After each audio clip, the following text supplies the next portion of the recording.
ख्रिस्तामधील प्रियांनो, सलाम. विश्ववाणी परिवाराकडून आम्ही मार्गाकरिता प्रकाश कार्यक्रमात आपले सहर्ष स्वागत करीत आहोत.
करिता देवाचे वचन अनुवाद याचा 11वा अध्याय 26 ते 28 ही वचने.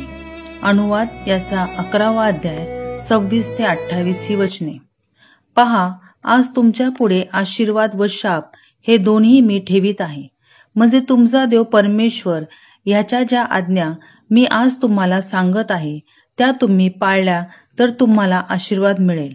पण तुम्ही आपला देव परमेश्वर याच्या आज्ञा पाळल्या नाहीत आणि ज्या मार्गाने जाण्याची मी तुम्हाला आज्ञा करीत आहे तो मोडून तुम्हास अपरिचित अशा अन्य देवांच्या मागे तुम्ही गेलात तर तुम्हाला शाप मिळेल. प्रभू परमेश्वर या वाचलेल्या वचनांद्वारे आपला आजचा दिवस आशीर्वादित करो. ख्रिस्तात सर्वांना सलाम. आज सकाळी आपण अनुवाद त्याचा 11 अध्याय आणि 26 ते 28 वचनं आपण वाचलेले आहोत. माझ्या प्रियांनो, या अनुवादाच्या पुस्तकामध्ये हिंदीमध्ये व्यवस्था विवरण असं म्हटलेलं आहे. परमेश्वरांनी माणसाला दिलेले नियम, परमेश्वरांनी माणसाला दिलेल्या व्यवस्था याविषयी या ठिकाणात सांगत आहे. आपण पाहतो की जेव्हा परमेश्वराने सृष्टीची निर्मिती केली आणि निर्मिती केल्याच्या नंतर जेव्हा मनुष्याला परमेश्वराने बनवलं आणि आम्ही पाहतो की परमेश्वराने मनुष्याला नियम दिलेले आहेत, व्यवस्था दिलेली आहे.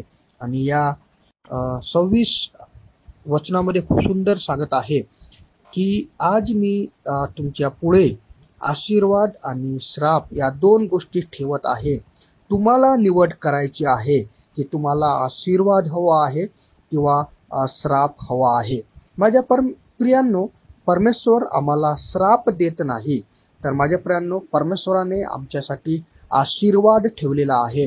परंतु तो आशीर्वाद प्राप्त करून घेण्याकरता आम्हाला देवाच्या वचनाप्रमाणे जीवन जगणं खूप गरजेचं आहे. देवाची आज्ञा पालन करणं खूप गरजेचं आहे. एक विश्वासयोग्यतेचं जीवन जगणं गरजेचं आहे. 27 वचनामध्ये परमेश्वर आम्हाला सांगत आहे की जर आम्ही देवाच्या आज्ञाचं जर आम्ही पालन केलो, त्याची वचनाचं जर आम्ही पालन केलो, त्याच्या वचनाप्रमाणे जर आम्ही जीवन जगलो तर निश्चित प्रभू परमेश्वर आम्हाला आशीर्वादित केल्याशिवाय राहणार नाही. तो म्हणतो की जिथं तू जाशील, जे काम तू हाती घेशील, ज्या गोष्टी तू माझ्याकडे मागशील त्या मी तुला दिल्याशिवाय राहणार नाही. आणि म्हणून माझे प्रियांनो, देवानी ठेवलेला जो आशीर्वाद आहे तो माणसांनी प्राप्त करून घ्यायचा आहे. आणि तो प्राप्त करून घेण्याकरिता आम्हाला विश्वासामध्ये वाढणं गरजेचं आहे, त्याच्या वचनाप्रमाणे जीवन जगणं गरजेचं आहे, प्रार्थनेला वेळ देणं गरजेचं आहे. एवढंच नाही तर धार्मिकतेचं, परमेश्वराला आवडणारं पवित्र जीवन जगणं गरजेचं आहे. जर आम्ही असे करतो तर निश्चित प्रभू परमेश्वर तुमच्या आणि माझ्या जीवनात तुम्हाला आणि मला आशीर्वाद दिल्याशिवाय राहणार नाही. मग तो आमच्या जीवनात आशीर्वाद, अनेक प्रकारचे आशीर्वाद आहे. आमच्या जीवनातील तो बिमाऱ्या दूर करायला तयार आहे, आमच्या परिवारात तो आम्हाला आशीर्वाद देण्याकरता तयार आहे, शांती देण्याकरता तयार आहे, समाधानी आमचे जीवन करण्याकरता तयार आहे.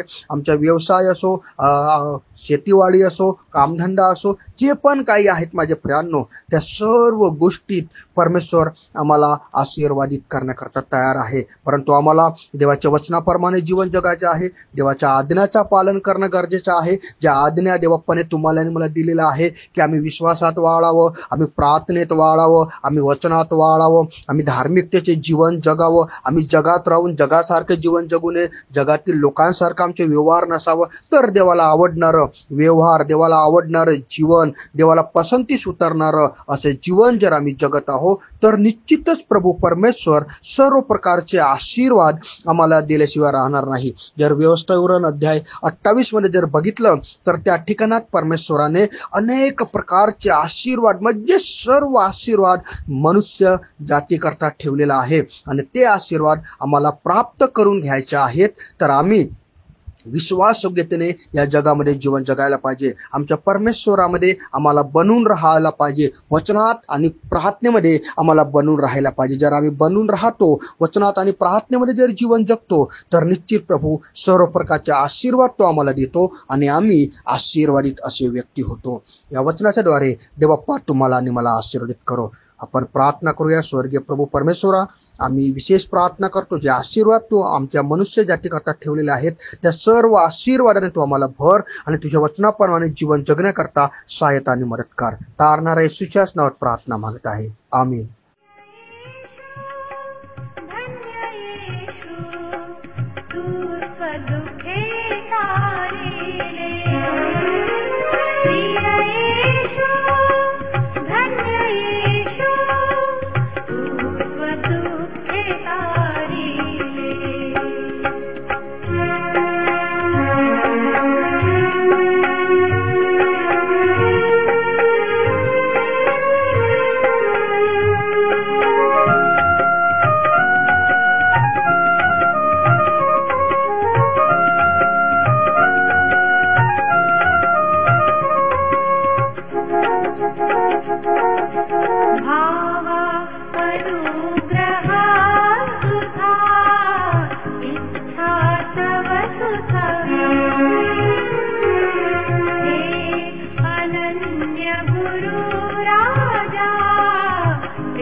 माझ्या दुःखात माझे सांत्वन हे आहे की तुझे वचन मला नवजीवन देते.